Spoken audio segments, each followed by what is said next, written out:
Hola, buenas tardes, profesor. Hola, ¿cómo están? ¿Qué tal? Tardes, profe. Buenas tardes.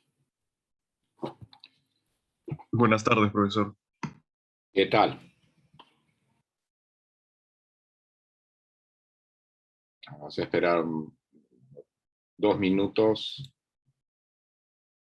Hay muy poca gente aún.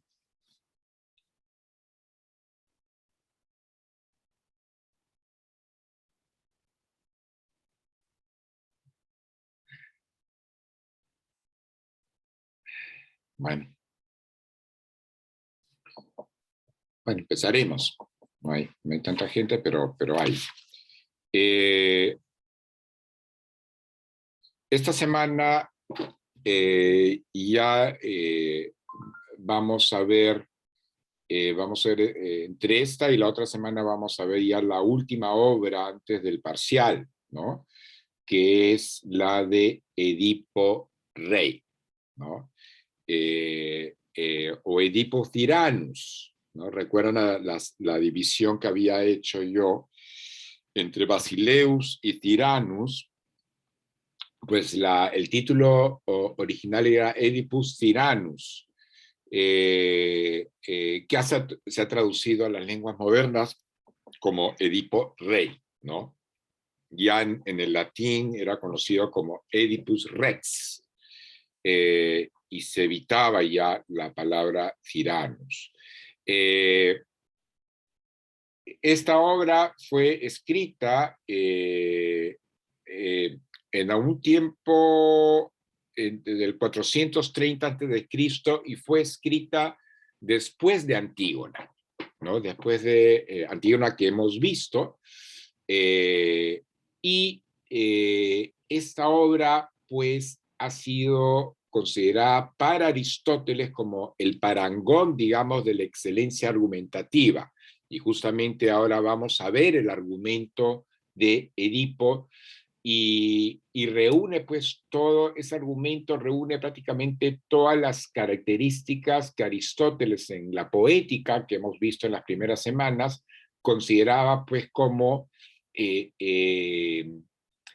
esenciales para todo texto trágico, ¿no? Como que esta obra en particular reunía pues todo lo bueno que debería reunir una obra, ¿no? Entonces, por un lado tenemos los aplausos de Aristóteles frente a esta obra, y una obra que ganó los certámenes pues, de Atenas, ¿no? Los certámenes dionisíacos teatrales de Atenas.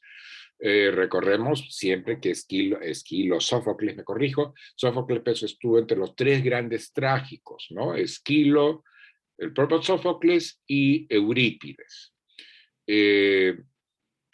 Pero también esta obra ha inspirado el famoso complejo de Edipo,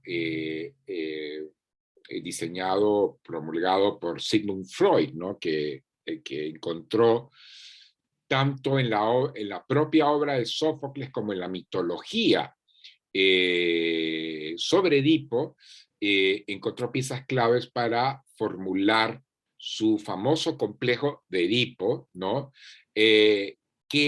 Complejo, digamos, que forma tanto la identidad de género o la orientación sexual de todos los seres humanos, ¿no? Y eso, repito, lo vamos a ver cuando lleguemos a ciertos pasajes, cuando veamos ciertas partes de la historia de Edipo, de la mitología de Edipo y de las intervenciones de Yocasta en esta obra trágica, ¿no? Lo que dice Yocasta, que también ya llamó la atención poderosamente a Sigmund Freud, ¿no? Alrededor del 1900, ¿no? De hecho, pues los alemanes, cuando digo los alemanes, las personas de habla alemana, tanto del antiguo imperio prusiano, que conforma la actual Alemania, y el imperio austrohúngaro, estaban pues obsesionados con la tragedia griega y estudiaron muy a fondo los textos griegos. Entonces, Sigmund Freud tuvo pues acceso a estos estudios sobre los griegos y le llamó poderosamente la atención, como repito, esta obra en particular y la mitología de Edipo Rey. Hay una separación entre la obra de Sófocles y la mitología, porque, como bien he explicado en clases anteriores, las obras trágicas se inspiraban pues, en historias ya conocidas por la mujer y el hombre promedio de Grecia, ¿no? La historia de Edipo ya es una historia vieja, figura la historia de Edipo, o sea, ya se sabía de Edipo, de la historia de Edipo y su desgracia, digamos, en la Odisea, ¿no? En la Odisea, obra, ¿no? Que fue probablemente concebida en el siglo VIII, siglo noveno antes de Cristo.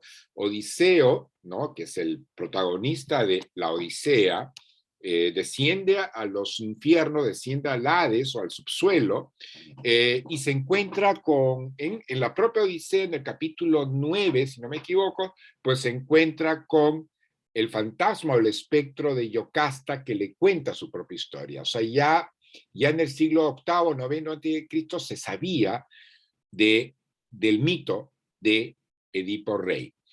Hay quienes rastrean este mito del rey que se casa con su madre en, en un joven faraón de Egipto que se le llamaba el Pantorrilludo.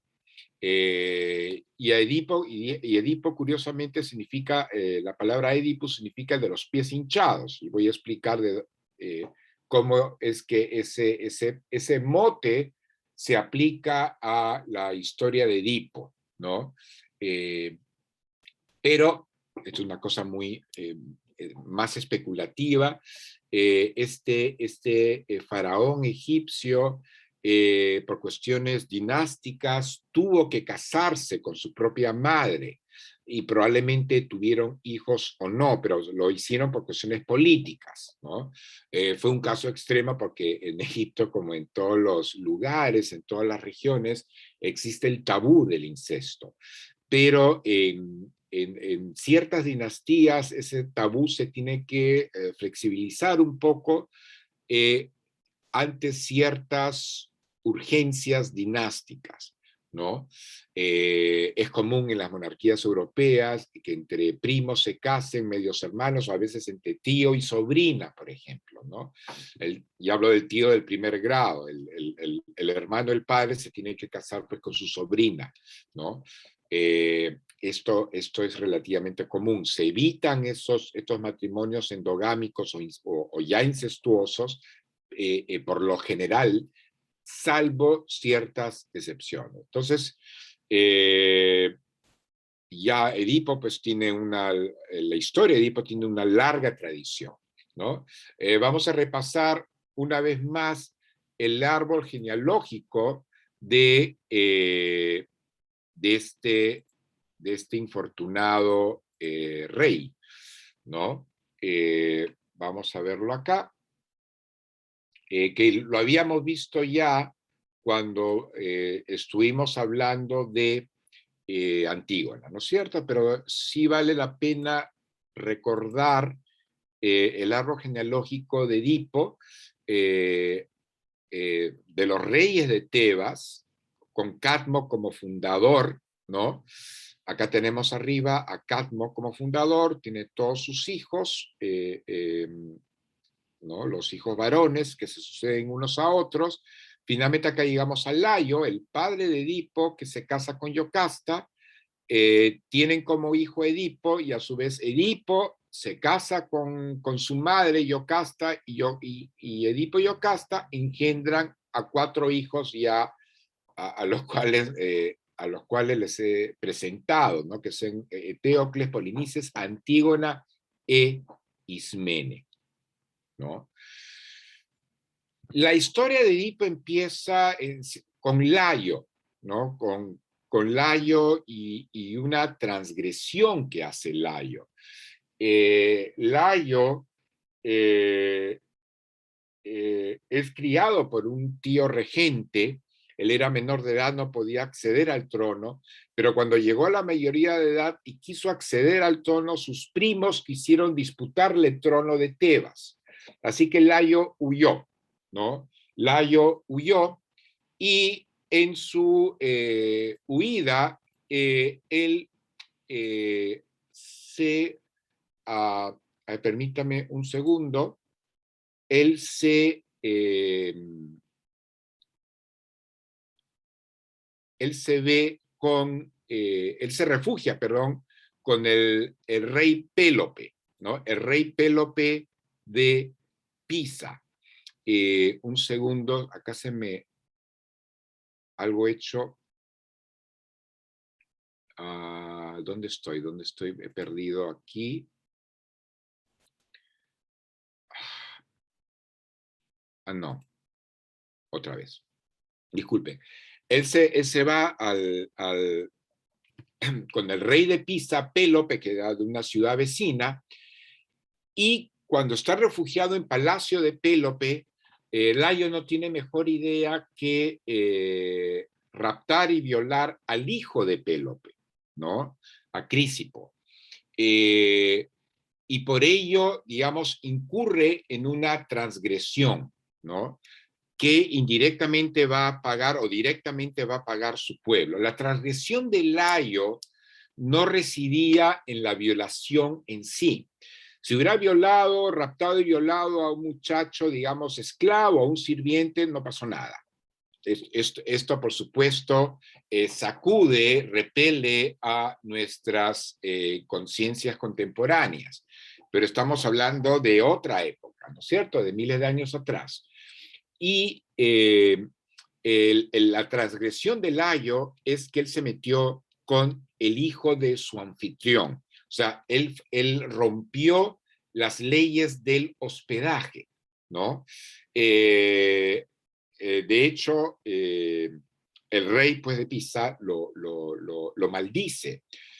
Y acá la tradición empieza a especular que fue la transgresión de Layo, la violación de Layo, de Crisipo, que ocasionó una peste en Tebas, ¿no?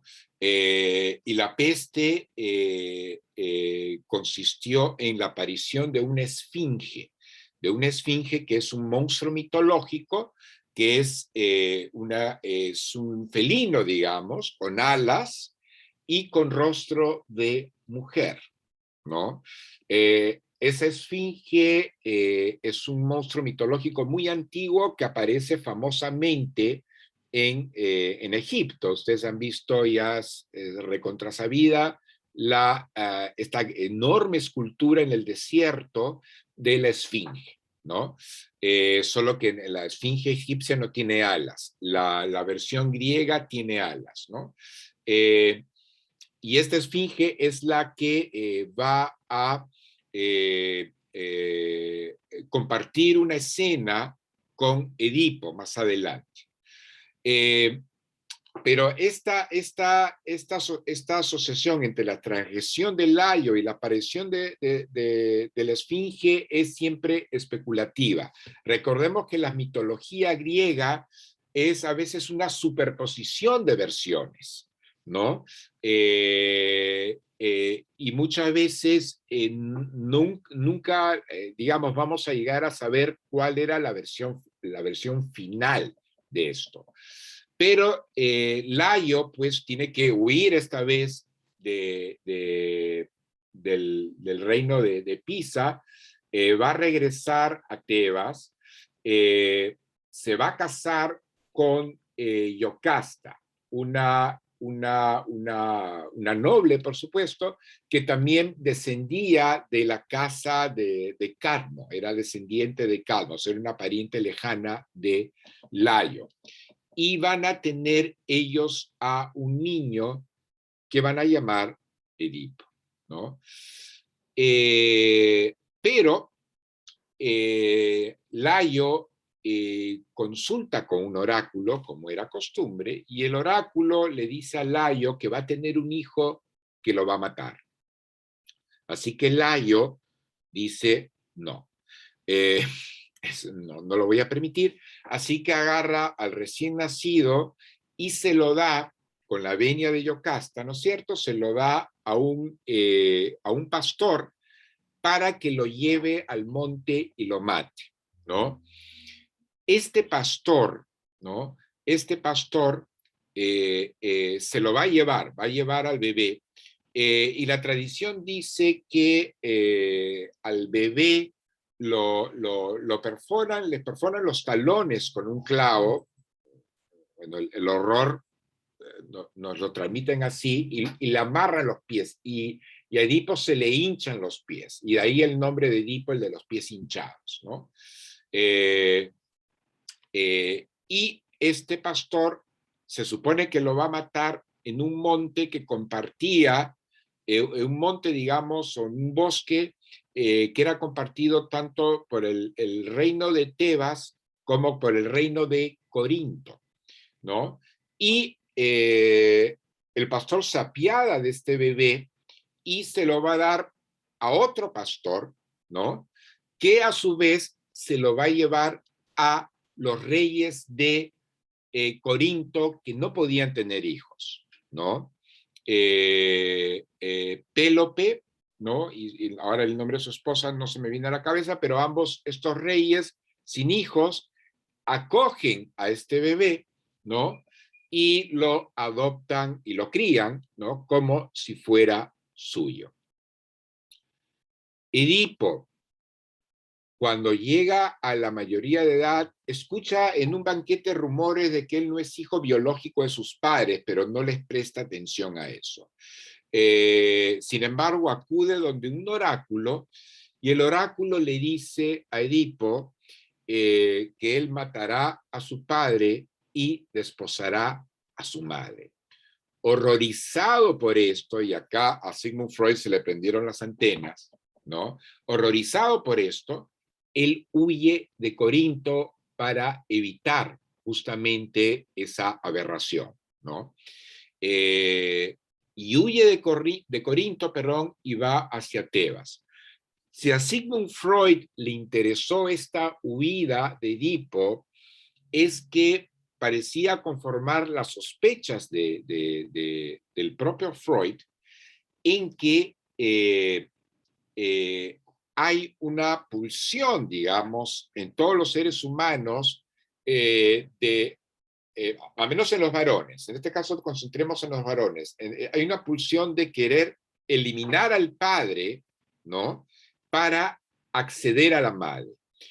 Y es el tabú del incesto, es o las prescripciones de la llamada ley del padre lo que impide al niño varón acceder a su madre y buscar sustitutas, ¿no? Sustitutas, y en el Edipo, digamos, heterosexual, Edipo, pues, o el Edipo que tenemos, digamos, los varones, buscaría como ya una especie de premio consuelo, buscar a mujeres. No puedo acceder a mi madre, pero puedo acceder a otras mujeres fuera de mi núcleo familiar inmediato, ¿no?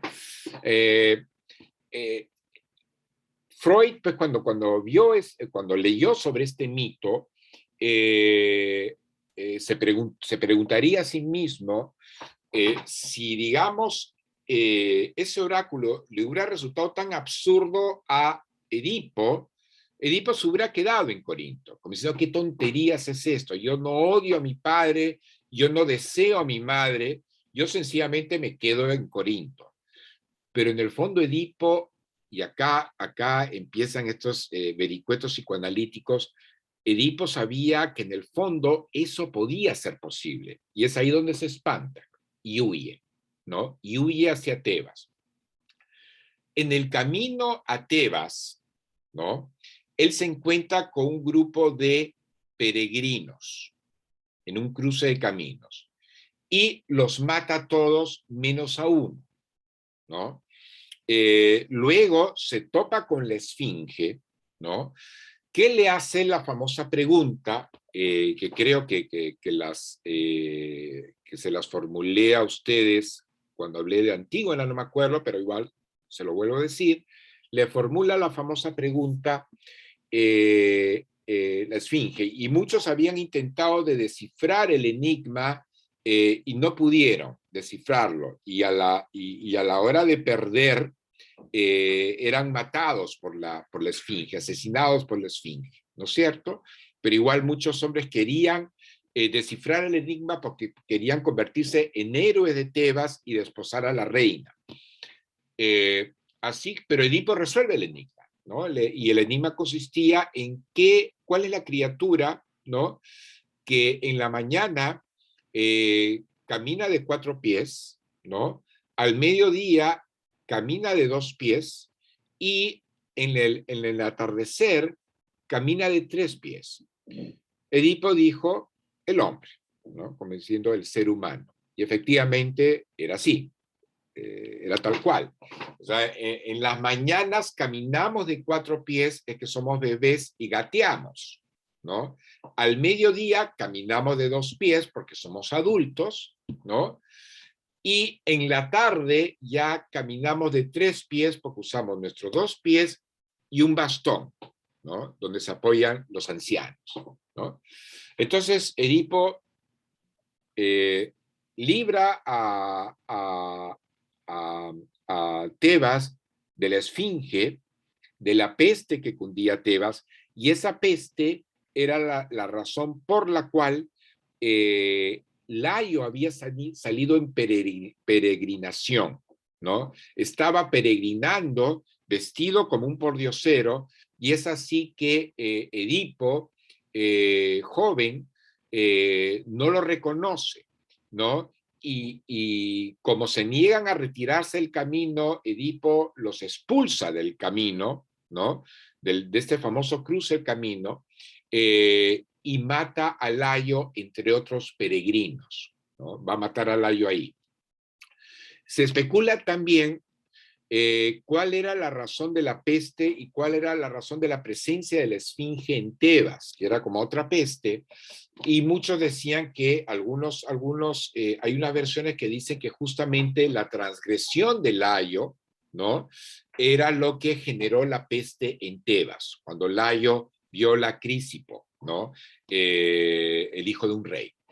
Y bueno, la cosa que repito, hago el recuento rapidito. O sea, Edipo mata a los peregrinos, entre ellos su propio padre, Layo, luego resuelve el enigma de la Esfinge y finalmente obtiene pues la mano de Yocasta, de la reina Yocasta, con la cual va a tener 4 hijos, ¿no? Que ustedes ya conocen, a Eteocles, a Polinices, los 2 mayores, los 2 varones, y a las 2 hijas menores, Antígona e Ismene. Van a pasar los años, van a concebir estos cuatro hijos, estos 4 hijos se van a volver niños, ¿no? Y aparece una peste en Tebas. Y esta peste se debe a que el cuerpo o el asesino de Layo está suelto. Un rey ha sido asesinado, hay un regicidio, ¿no? Y no se descubre quién fue. En el momento que aparece la peste y le piden, tanto el Consejo de Ancianos, que le piden a Edipo que por favor los libre de la peste, es ahí donde empieza la obra de Sófocles, en lo que se llama in media res, en medio del asunto, en medio del tema. Todo lo que les he contado hasta el momento, ¿no? Sobre la violación de Layo, la huida de Edipo de Corinto a Tebas, la resolución, digamos, del enigma de la Esfinge, el matrimonio con Yocasta, los hijos que tendría con Yocasta, todo eso sucedió antes de la primera escena de Edipo Rey. ¿Ya? A eso se le llama in media res, ¿no? Es un término latino que significa en medio del asunto. Es decir, las piezas trágicas van a empezar muchas veces en medio de una historia ya comenzada y de una historia que ya era conocida por el público, por los espectadores de estas obras trágicas, ¿no? ¿Hasta ahora tienen alguna pregunta? ¿Un comentario? ¿No? Ya. Entonces vamos a empezar a hablar sobre ya lo que es el argumento de esta obra. El argumento es un tanto complejo y acá se va a ver cómo se van concatenando los diferentes episodios y cada episodio forma un rompecabezas perfecto que fascinó al propio Aristóteles, ¿no es cierto? Donde ninguna escena parecía sobrar ni faltar. Todo va, cada escena es causa de la escena posterior y toda escena es necesaria. Acá se aplica casi la totalidad, o prácticamente yo diría la totalidad de muchos conceptos aristotélicos sobre las piezas trágicas, ¿no? Expuestos pues en su poética. Entonces, Edipo está frente al clamor de su pueblo, ¿no? Del pueblo tebano, y le piden que por favor los libre de la peste. Entonces lo que hace Edipo es consultar con su cuñado Creonte, que es el mismo Creonte de la Antígona, ¿no? En ese momento pues era su cuñado, era el hermano de Yocasta, y le dice, le pide a Creonte que consulte con el oráculo para ver cuál era la razón de la peste. Y Creonte le dice que la razón, digamos, de la peste se debía a que el asesino de Layo, del antiguo rey, del anterior rey, pues estaba suelto. Alguien había asesinado a Layo y no se descubría quién era. Entonces, ahí sí Edipo se promete, ¿no? Promete que él va a descubrir quién es el asesino de Layo, ¿no? Y también decreta que apenas se descubra quién fue el asesino de Layo, este asesino sería exilado de Tebas, ¿no? Y así empiezan, digamos, las pesquisas, ¿no? Las pesquisas de Edipo, ¿no? Y Edipo decide también consultar con el sumo sacerdote de Tebas, que es Tiresias. Esto lo aconseja el propio Creonte, pregúntale de frente a Tiresias quién es el asesino de Layo, ¿no? Así ignoras, así te evitas toda esta investigación detectivesca. Edipo, pues, acata los consejos de Creonte, de su cuñado, y manda llamar a Tiresias, que es ciego, ¿no? Tiresias acude frente a él, ¿no? Y Tiresias en un principio se niega a decirle nada, ¿no? Y eso va incrementando la furia de Edipo, ¿no? Tiresias le dice, no querrás saber tú quién es, ¿no? ¿Quién es el asesino? Entonces, Edipo se enfurece, insiste, lo fuerza a hablar, y Tiresias, también encolerizado, le dice, ¿quieres saber la verdad? Pues aquí está, te la digo de una vez. El asesino de Layo eres tú mismo, ¿no? Y no solo eso, sino que estás tú en un comercio, en una relación aberrante, ¿no?, con tu propia madre con la cual has engendrado hijos. Edipo se queda pues de una pieza y descree lo que le está diciendo Tiresias. Le dice que es un viejo imbécil prácticamente, y de ahí Edipo empieza a especular que lo que están planeando tanto Creonte como Tiresias es derrocarlo a él, ¿no? Sacarlo del poder. Ahí se representa nuevamente la paranoia del Tyrannus, pero esta vez del Tyrannus en un sentido negativo, que desoye lo que, digamos, desoye un oráculo, en ese sentido peca de hibris, porque está rebajando, está ninguneando, como decimos a la peruana, lo que le está diciendo un sumo sacerdote, ¿no? Un sumo sacerdote. Y así que hace sacar a Tiresias y va a iniciar una investigación para ver qué es lo que ha pasado con Layo.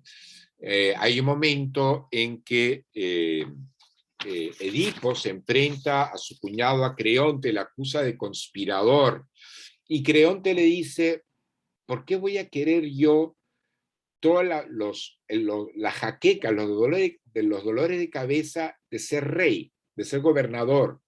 Yo, en mi posición como miembro, digamos, de la familia, digamos, nobiliaria, o miembro de la corte, la paso mejor, le dice, que si fuera yo rey. ¿Para qué querría yo tu corona? ¿No? Y en esa disputa, Iocasta trata de apaciguarlo todo, ¿no? Interviene para no ver enfrentados pues a su esposo Edipo y a su hermano Creonte, y sencillamente trata de tranquilizar a Edipo diciéndole: mira las tonterías oraculares, ¿no? Imagínate que pues un oráculo de Apolo le dijo a Layo que moriría asesinado por su hijo, ¿no? Que moriría asesinado por su hijo, y que por encima de eso, pues, después, no, que se moriría por asesinado por su hijo, punto. Esto es lo que sabía Iocasta. Y fíjate que Layo finalmente muere en una encrucijada de caminos, no asesinado por hijo alguno, ¿no es cierto? Y que le dijo, para tranquilizar a Edipo, que Layo hizo matar al bebé, ¿no? Hizo que un pastor se llevara al bebé al monte y lo matara en el monte o en el bosque, ¿no? Entonces, diciendo, tranquilízate. Ese bebé está muerto. Layo murió solamente víctima de un bandolero, así que los oráculos son una tontería. Esta es la primera, digamos, la primera manifestación también del hibris de Iocasta, de querer rebajar, de querer invalidar las predicciones oraculares, ¿no?, que tenían prestancia pues religiosa, ¿no? Y Edipo a su vez le cuenta a Iocasta sobre su propio oráculo, ¿no? Sobre que él le había vaticinado que mataría a su padre, desposaría a su madre, ¿no? Es decir, que mataría a Pólibo, el rey de Corinto, y a su madre Mérope, y es por eso que él decidió huir de Corinto, ¿no? Lo que resuelven entonces es, acto seguido, y acá la secuencia es importante,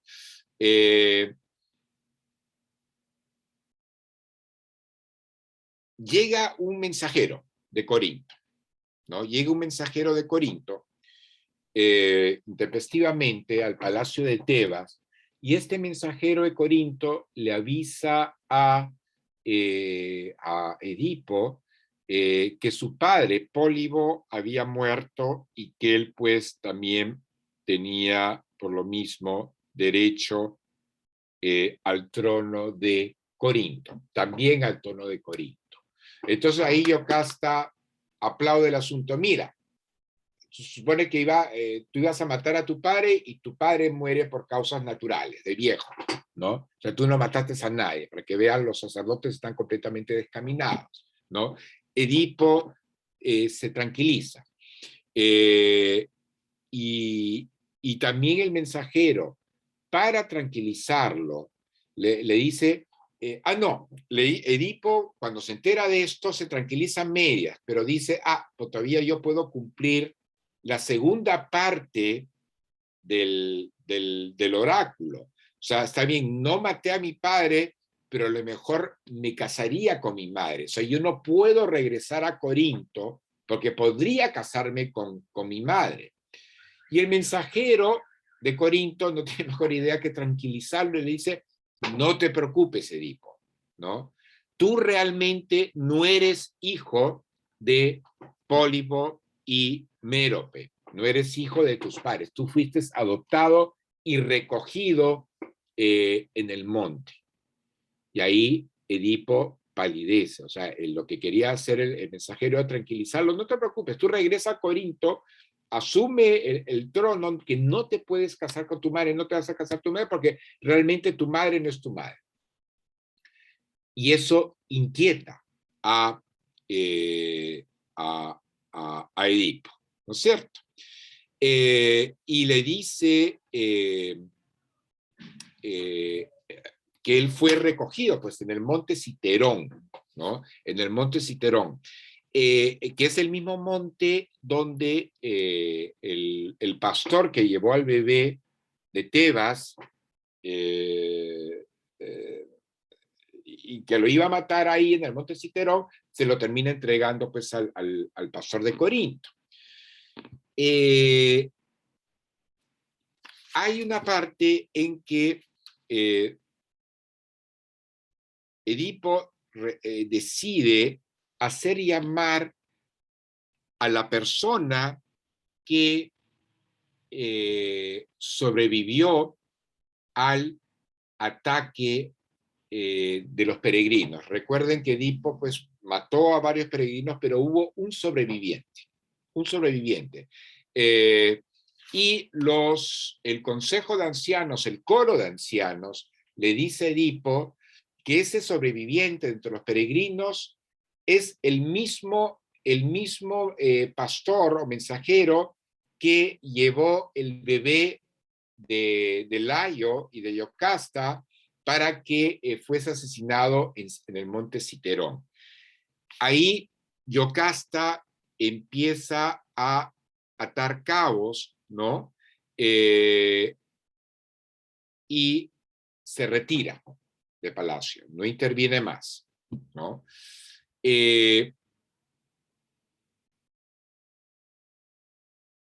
Finalmente acude este sobreviviente de la matanza, del cruce de los caminos, y al principio también se niega a hablar.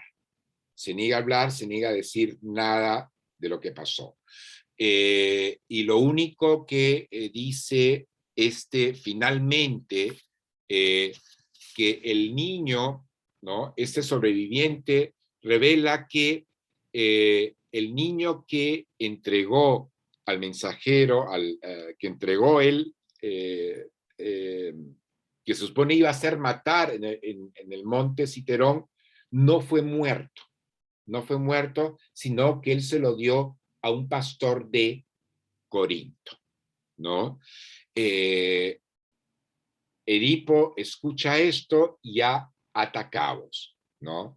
Y había escuchado que él no era hijo de los que creían que eran sus padres, que él fue entregado por un pastor que estaba en el monte Corinto, y que a su vez ese pastor había recibido el bebé de otro pastor de Tebas, ¿no? Y ahora el mismo pastor de Tebas le está diciendo que él no mató al bebé, sino que se lo entregó a este pastor de Corinto. Y ahí se arma el rompecabezas, ¿no es cierto? Hay aquí un concepto que es de la poética, y recordemos el concepto de lo posible, ¿no? Lo posible según lo verosímil, y lo posible según lo necesario. Y esta segunda parte es lo que cuenta. Aristóteles habla de que hay ciertos hechos que se pueden dar en una tragedia griega que pueden no ser verosímiles, pero son necesarios para armar el rompecabezas argumental. Y en este caso, lo inverosímil es que el que sobrevivió a la matanza, ¿no? A la matanza eh, digamos, de los peregrinos, sea exactamente la misma persona que años antes, muchos años antes, había llevado el bebé de Layo y de Yocasta al monte Citerón, para matarlo, pero no llega a matarlo y se lo entrega al otro pastor de Corinto. Eso es un inverosímil, pero se hace necesario que esa persona sea la misma, ¿no? El sobreviviente, digamos, el peregrino sobreviviente, que sea la misma persona que el que llevó al bebé al monte Citerón, que sea la misma persona. Es inverosímil, pero es necesario para que se termine de armar la historia. Y es así que Edipo, espantado, digamos, junta el rompecabezas, y él también se retira a Palacios. Yocasta ya lo había hecho, ahora lo va a hacer Edipo. Ya una vez dentro de Palacio, un mensajero le va a decir al Consejo de Ancianos qué es lo que ha pasado dentro de Palacio. Dentro de Palacio, Yocasta se va a suicidar, porque ella descubre que su esposo es pues su hijo, y Edipo, al ver a Yocasta muerta, ¿no? Coge digamos, un imperdible, un punzón del vestido de su madre, y se clava los ojos. Se clava los ojos para no ver tanto horror, ¿no? Así que Edipo, pues, sale del palacio ya con los ojos ensangrentados, y le pide a Creonte que de una vez lo expulse, ¿no? Le pide a Creonte que lo expulse, que lo exile de Tebas. Creonte va a acatar lo que le pide Edipo, y Edipo va a salir por uno de los lados laterales del escenario, ¿no? Acompañado de Antígona e Ismene, sus dos niñas, ¿no? Y se va, ¿no? Esta salida también tiene una significancia espacial. Él se supone que, o sea, los escenarios griegos estaban construidos en las colinas, ¿no? Recuerden, las colinas, ahí nomás en las afueras de la polis.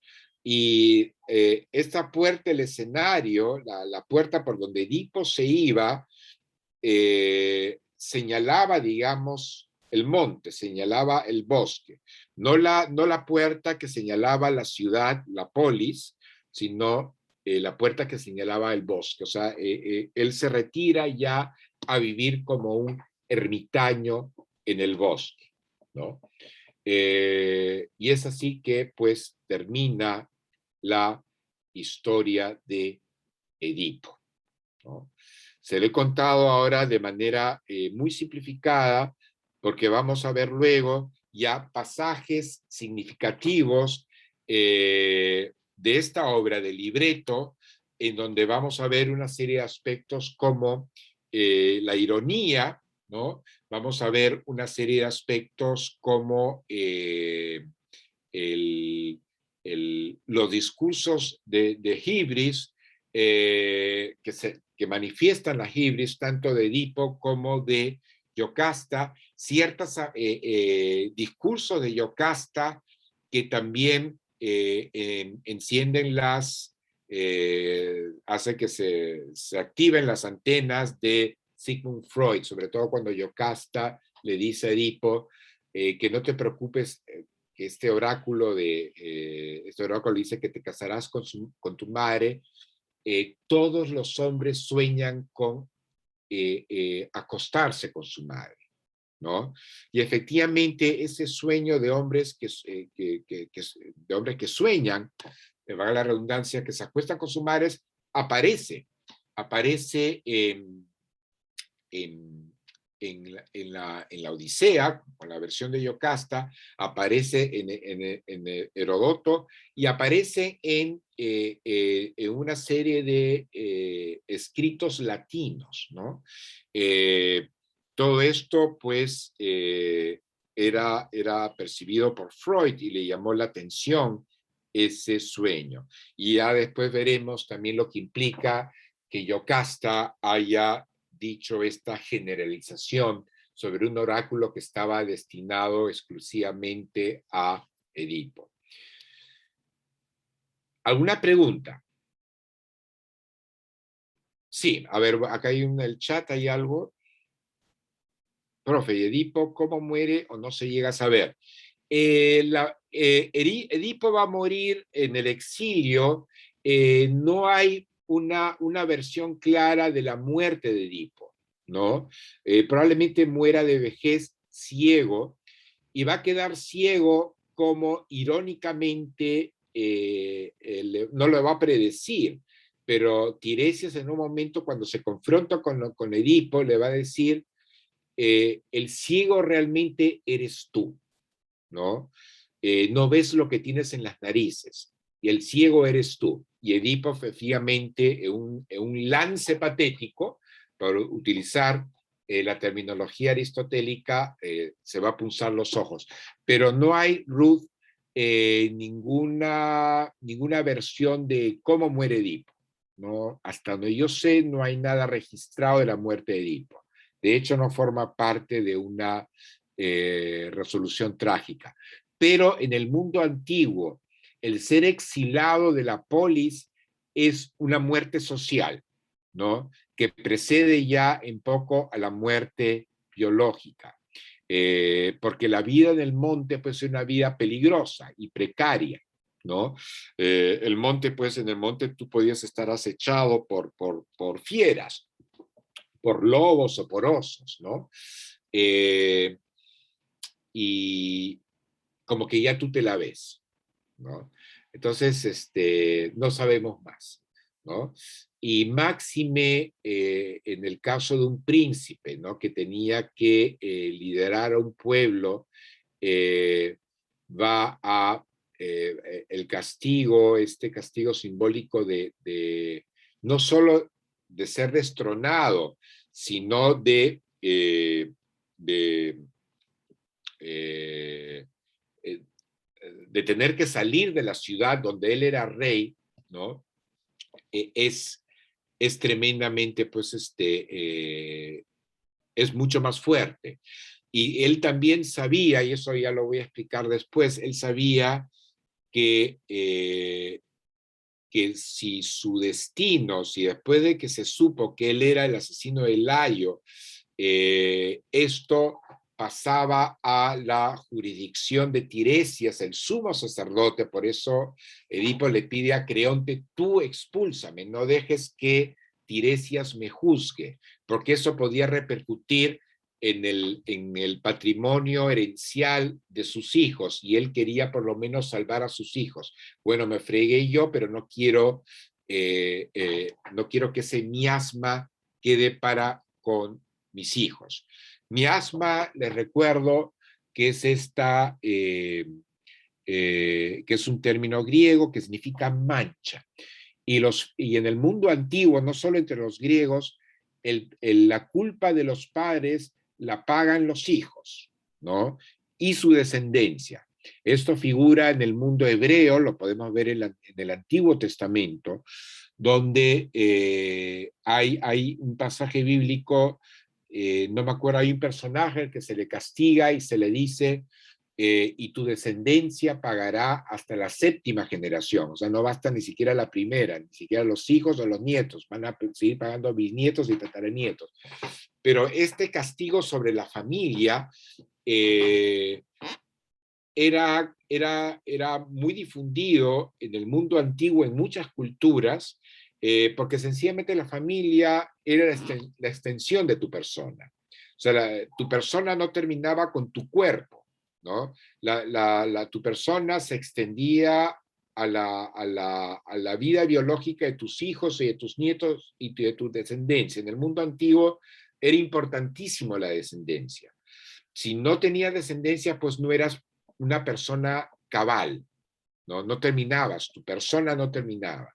Entonces, en cierto modo, la transgresión de Edipo, el castigo desmedido también de esta tragedia, porque lo que consterna a estudiosos de hoy y también seguramente a los espectadores de la época es la desmesura del castigo. O sea, Edipo mató a su padre sin saber que era su padre, se casaría con su madre sin saber que era su madre.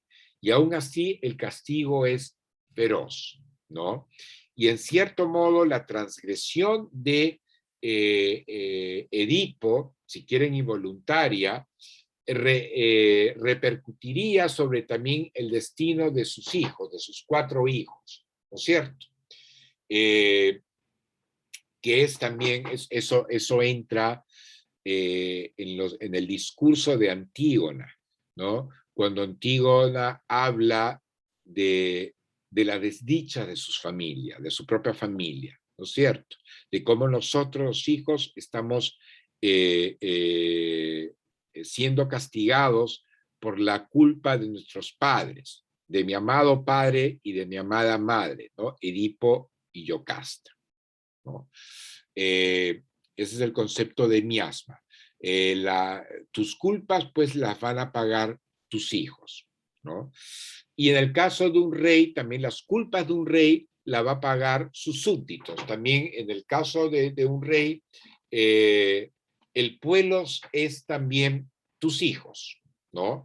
Y vamos a ver, cuando revisemos los pasajes, ciertos pasajes de Edipo Rey, vamos a ver cómo es que el propio Edipo se dirige a su pueblo como hijos míos, ¿no? Hijos míos, ¿no? Y ya. ¿Alguna otra pregunta o comentario? Sí, profesor. Sí. ¿Cómo dijo que se llamaba cuando los descendientes pagan por los pecados de sus padres y cuando los reyes también? No me acuerdo muy bien. Se llama, voy a escribir todo acá, miasma. Yeah. Miasma en griego significa sencillamente mancha, ¿ya? Sencillamente mancha. Pero es el miasma, ¿no? Es el miasma que cuando, repito, un rey transgrede, comete una transgresión o comete hibris, el pueblo la paga y la paga en forma de pestes, ¿no? En forma de pestes. O, si no, en el caso de un rey o de una persona común, alguien comete una transgresión y lo paga su descendencia. Con la, y esto es interesante acotar, ¿no? Con la difusión del cristianismo, ¿no?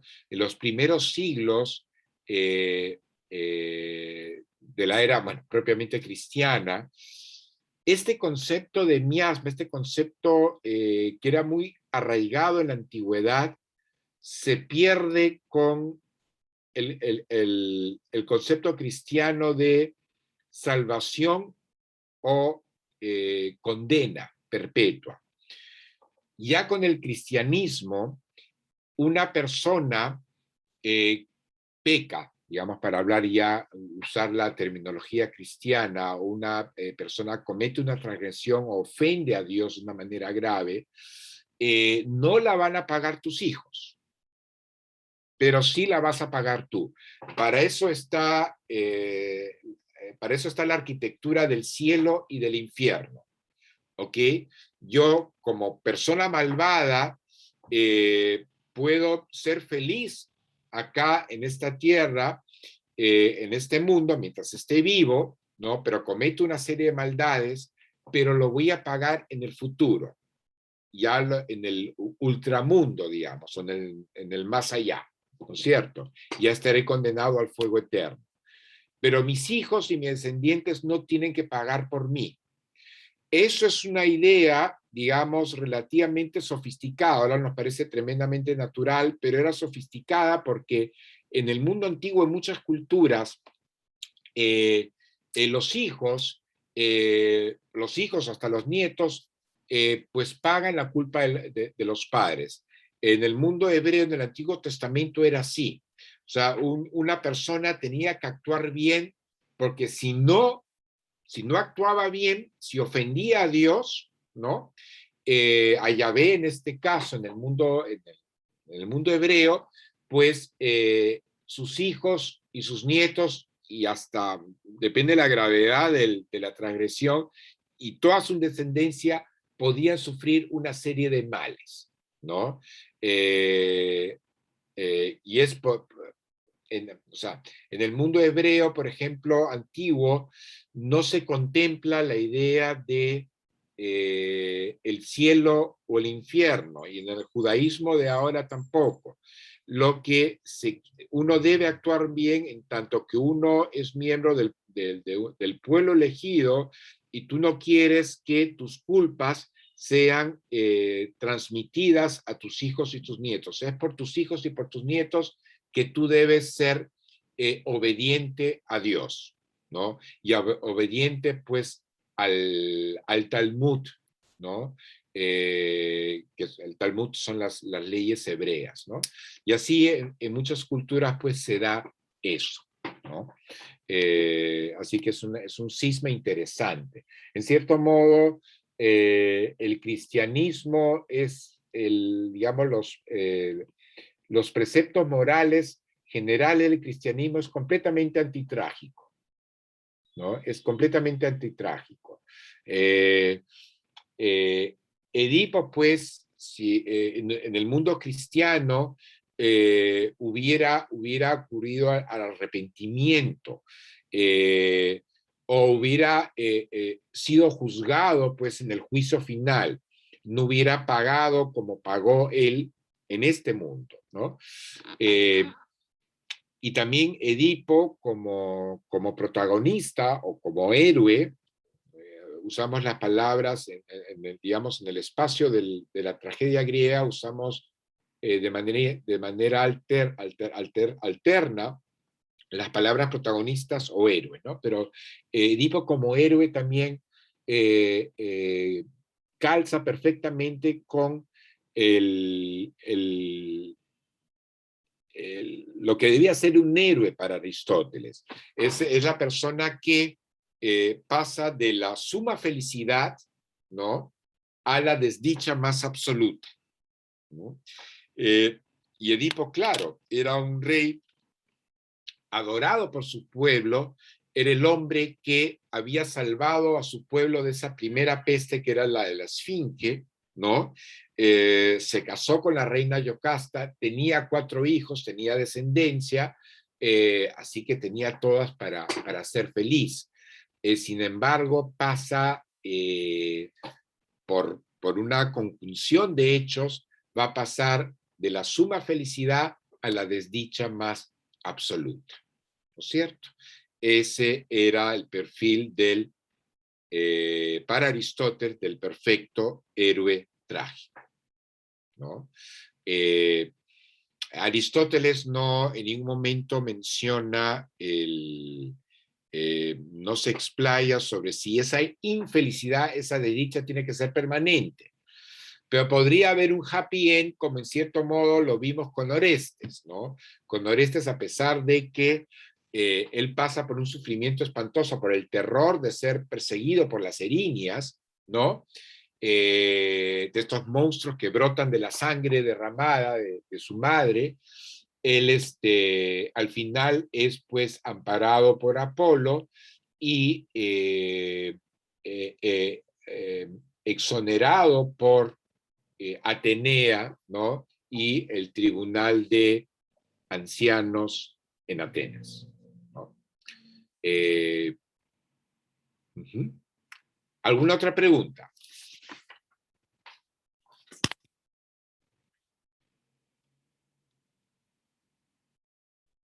Solo que voy a terminar, ya la siguiente clase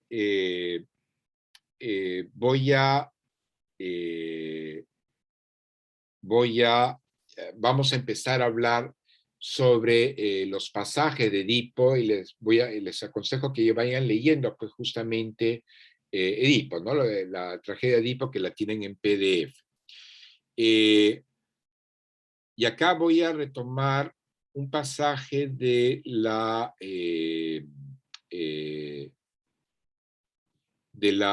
Odisea, ¿no?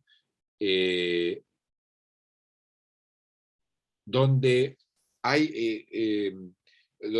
con este pasaje quiero que se ejemplifique un poco la desmesura del castigo sobre los mortales, ¿no? Y esto también lo empalmo con la clase que hice de reposición sobre el espíritu trágico, para que vean que completamente alejado de los parámetros cristianos está el espíritu, digamos, griego, de la relación entre los dioses y los mortales, ¿no? Hay un episodio en donde Atenea está, digamos, conversando con los guerreros griegos. Atenea está a favor de los griegos, y por una imprudencia de Áyax era considerado tal vez el héroe más valiente y más arrojado de entre los griegos, incluso más que Aquiles. La única diferencia de Áyax es que Áyax no tenía el amparo de ningún dios, no era el favorito de ningún dios, y era un mortal absoluto. Recordemos que Aquiles era mitad mortal, mitad divino, ¿no? Pero Áyax no. Y un momento, Atenea, para castigar a Áyax, lo vuelve loco y le hace creer que las ovejas que rodean, están en un valle, digamos, y hay ovejas, y le hace creer a Áyax que las ovejas son su enemigo. Son el enemigo, que están ahí rodeados de enemigos. Entonces, Áyax agarra su espada y empieza a luchar, entre comillas, contra las ovejas, y empieza a matar ovejas, ¿no? A diestra y siniestra.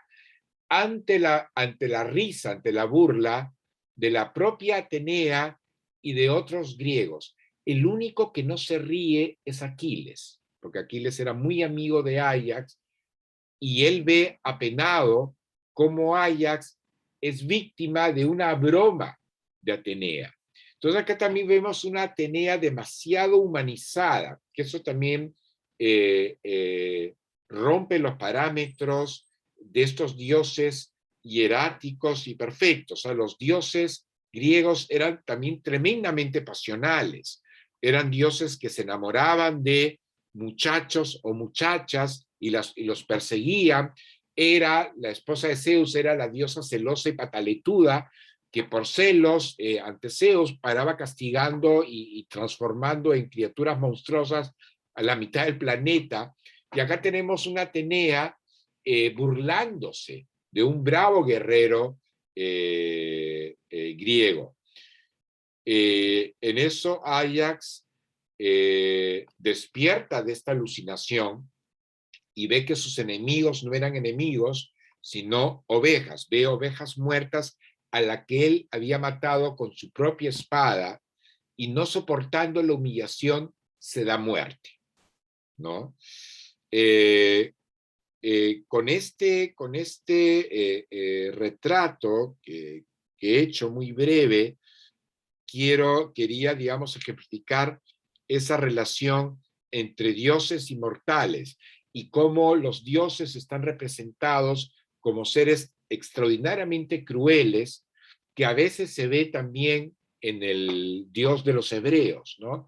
El Dios de los hebreos a veces es tremendamente castigador, y hay un libro del Antiguo Testamento que es el libro de Job. El libro de Job es implacable, y ahí casi el libro de Job se acerca más al aliento griego, al registro griego, que ningún otro libro del Antiguo Testamento, ¿no? Si pueden, lean el libro de Job, que es uno de los libros, creo que es el considerado por muchos el libro más conmovedor del Antiguo Testamento, donde sencillamente Dios y el diablo están conversando, imagínense, Yahvé y el diablo, y Yahvé está muy orgulloso de Job, ¿no? Está muy orgulloso de Job porque Job es un gran, cumple con todos los rituales, ¿no? De adoración a Yahvé, es un hombre justo, justo con sus esclavos, con sus sirvientes, es un buen padre de sus 16 hijos, es un buen esposo de su esposa, y el diablo le dice, claro, Yahvé, ¿no? Él es así contigo porque le has dado de todo, le has dado tierras, le has dado sirvientes, esclavos, le has dado rebaños, le has dado 16 hijos, todos sanos, le has dado una buena mujer, así ¿quién no va a ser bueno contigo? Pero empieza a castigar a Job y vas a ver cómo él se rebela contra ti. Y así empieza poco a poco, hacen como una apuesta, ¿no? Yahvé y el diablo, y Yahvé decide, pues, para que veas, lo voy a castigar y vas a ver cómo él va a seguir siendo fiel a mí, porque yo creo en Job. Y poco a poco empieza a castigar a Job, le hace que todos sus rebaños mueran, ¿no? Que pierda sus tierras, y hasta ese momento Job sigue siendo fiel a, eh, a Yahvé, ¿no? Lo sigue alabando. Mata a todos sus hijos, y aún así Job sigue siendo un hombre piadoso, ¿no? Y sigue siendo obediente a Yahvé. Y en eso le manda la lepra, su esposa lo abandona, y ahí por primera vez Job maldice a Yahvé, ¿no? Pero esa desmesura, ese Dios que está representado en el libro de Job, parece ser un Dios absolutamente sádico que hace una apuesta prácticamente con el diablo, con el propio diablo, ¿no? Job se rebela contra Dios, y Dios habla con Job, ¿no? Habla con Job y le explica cómo su rebeldía no tiene sentido, porque Yahvé es todopoderoso y él es la causa primera de la existencia del mundo y del propio Job, ¿no? Y empieza a hablar de las maravillas que había creado Yahvé, las maravillas del mundo. Habla de cómo él estuvo al inicio de los tiempos, le expresa su poderío, ¿no? Y Job se convence y se arrepiente de haberse rebelado contra Yahvé,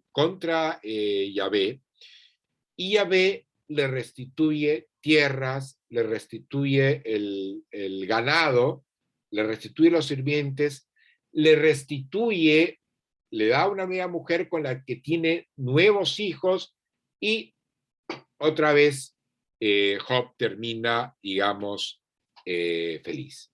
Pero esa es la única escena bíblica, digamos, la única historia bíblica que bien podría haber pasado por una tragedia griega, donde la crueldad de un dios es atroz.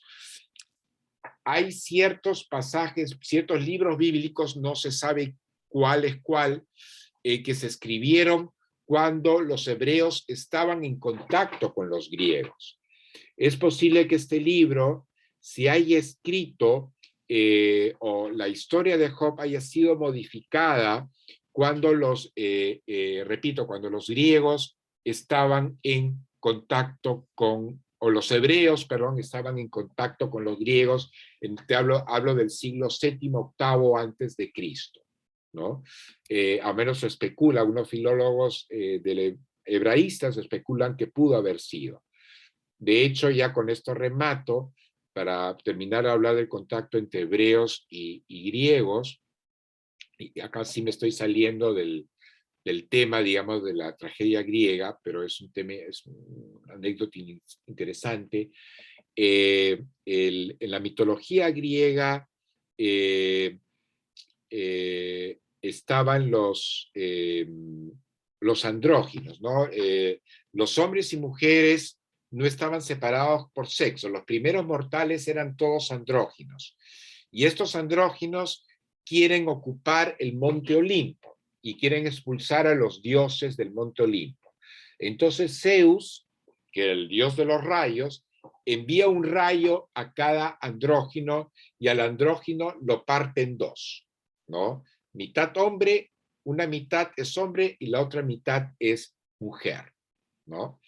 Y según Platón, esto lo recrea Platón, ¿no? en sus diálogos, según Platón, toda nuestra vida consiste en que una mitad busca a su otra mitad. De ahí viene la frase común, mi media naranja o mi otra mitad, ¿no? En que cada hombre busca a su otra mitad, que es una mujer, y esa mujer busca también a su otra mitad, que es un hombre. Esto lo digo de manera muy simplificada. Platón hablaba de esa comunión de almas, ¿no? Más que de cuerpos propiamente. Y el mito, y se ha descubierto pues que el mito de Adán y Eva, los hebraístas han descubierto que en el antiguo hebreo, ¿no? Eva es referida a veces con el nombre de él y a veces con el nombre de ella. La palabra Yahvé, ¿no? En el hebreo antiguo significaba él, ella. O sea, como si Yahvé hubiese sido él mismo un dios andrógino, ¿no? Los dioses andróginos eran muy comunes en el mundo antiguo. Está en ciertas culturas preincaicas peruanas, está en África, está en China, está en México, etcétera, etcétera, ¿no? Y recordemos cómo es que Eva nace. ¿Cómo nace Eva? ¿Cómo se crea Eva? En el Antiguo Testamento. Sale de la tierra. Dice de la costilla del hombre. De la costilla del hombre. ¿Y a qué les hace recordar? ¿A qué cosa que les acabo de decir hace un par de minutos?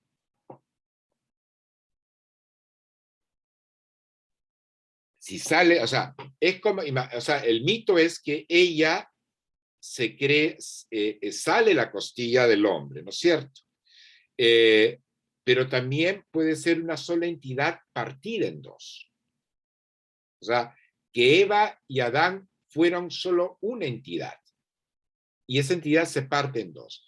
La famosa frase Dios creó a hombre y a mujer, en el antiguo hebreo se puede decir que Dios creó hombre y mujer como una sola entidad andrógina, ¿no? Entonces, hay el mito andrógino que cunde en muchas culturas, en donde Yahvé puede ser una entidad andrógina que después, con los siglos, se ha varonizado, se ha puesto como varón, porque las estructuras patriarcales o el discurso patriarcal así lo exigía. Y repito, Eva es nombrada un par de veces, aludida como él. El pronombre él está ahí, ¿no? Y nada. Uno presupone que ese mito de Adán y Eva se escribió, se redactó cuando los hebreos estaban pues en contacto con los griegos, ¿no? Y el mito pues de la androginia, ¿no? De los andróginos, de los primeros mortales que eran todos andróginos, ¿no? Así que los dejo pues con esto, ¿no? Esto ya fue un poco de digresión, pero es un mito que me parece interesantísimo también de tener en cuenta. Y nada. ¿Alguna otra pregunta o comentario? ¿No? Entonces, ya empezamos, vayan leyendo pues el texto de Edipo Rey y nos vemos el día jueves a las 3. Chau, chau. Chao, profe, gracias. Hasta luego, profesor. gracias. Hasta luego, profesor, cuídese. Gracias. Chau, chau.